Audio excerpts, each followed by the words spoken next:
अस्सलामुअलैकुम दोस्तों, आप देख रहे हो मेरा YouTube चैनल m-bilal अकेडमी। मेरा नाम है बिलाल और आज के दिन हम लोग सॉल्व करेंगे एक्सरसाइज नंबर 9.1 का क्वेश्चन नंबर 9। तो अभी तक अगर आपने मेरा चैनल सब्सक्राइब नहीं किया तो इसको जल्दी से कर लीजिए सब्सक्राइब और मेरे चैनल के बेल आइकन को भी कर लीजिए क्लिक, ताकि मैं नई आने वाली वीडियो का नोटिफिकेशन आपको मिल सके। चलिए शुरू करते हैं।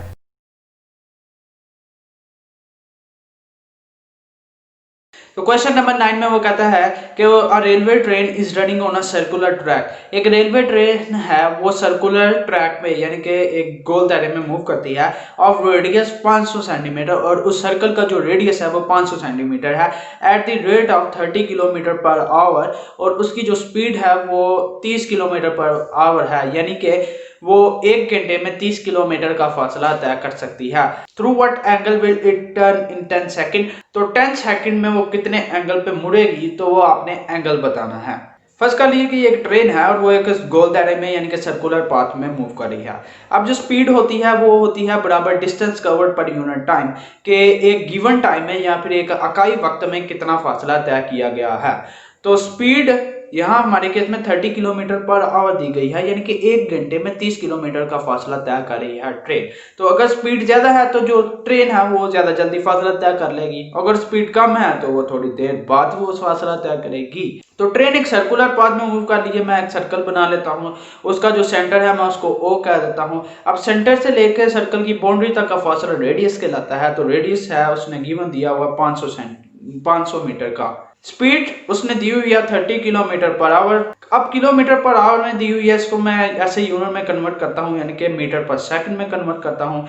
एक और बराबर होता है 3600 सेकंड के और 1 किलोमीटर बराबर होता है 1000 मिनट के। तो जस्ट मैं वैल्यू पुट कर देता हूँ कि 30 मल्टीप्लाई बाय 1000 मीटर और एक और की जगह 3600 सेकंड लिख देता हूँ। अब 30 को 1000 से मल्टीप्लाई करता हूँ और 3600 से डिवाइड करता हूँ तो जवाब आता है 8.33, और अब ये मीटर पर सेकंड में कन्वर्ट हो चुका है। तो स्पीड ऐसे यूनिट में मैंने कैलकुलेट कर ली है। अब उसने कहा कि एंगल मालूम करना है कि एंगल क्या बनता है इस सेंटर पे अगर जो ये ट्रेन है वो 10 सेकंड तक चले। मैं फर्ज करता हूं कि 10 सेकंड तक उसने जो फासला तय किया है वो इतना फासला तय किया है। तो जो आर्क बन रही है उसकी लेंथ ये होगी। तो जो आर्क है वो हमने फाइंड आउट करनी है। उसने हमें नहीं बताया कि कितना 10 सेकंड में उसने फासला तय किया है, कितनी आर्क लेंथ है। और उसके बाद जो सेंटर पे एंगल बन रहा है वो भी हमने फाइंड आउट करना है। अब स्पीड है बराबर distance covered per unit time.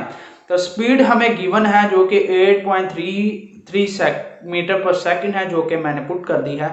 Distance covered हमने फाइंड आउट करना है और टाइम है 10 सेकंड। तो 10 सेकंड में कितना फासला तय किया है वही आर्क लेंथ होगी।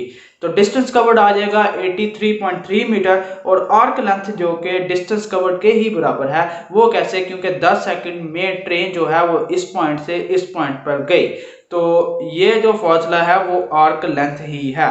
तो आर्क लेंथ बराबर हो जाएगा 83.3 मीटर के। तो अब रह गया थीटा, जो कि उसकी वैल्यू हमने कैलकुलेट करनी है।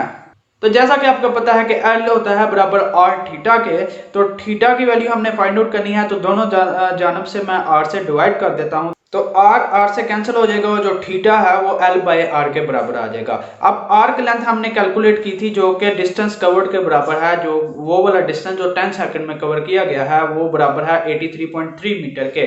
तो 83.3 मीटर पुट कर दी है और जो रेडियस की वैल्यू है वो थी 500 मीटर, वो भी मैंने पुट कर दिया। तो इन दोनों को डिवाइड करने से जो एंगल की वैल्यू आती है वो आती है 0.1666 एंड सो ऑन रेडियन, और इसको 1/6 रेडियन भी लिखा जा सकता है।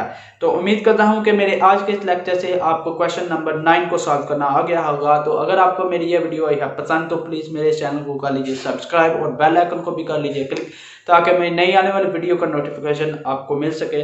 अल्लाह हाफिज़।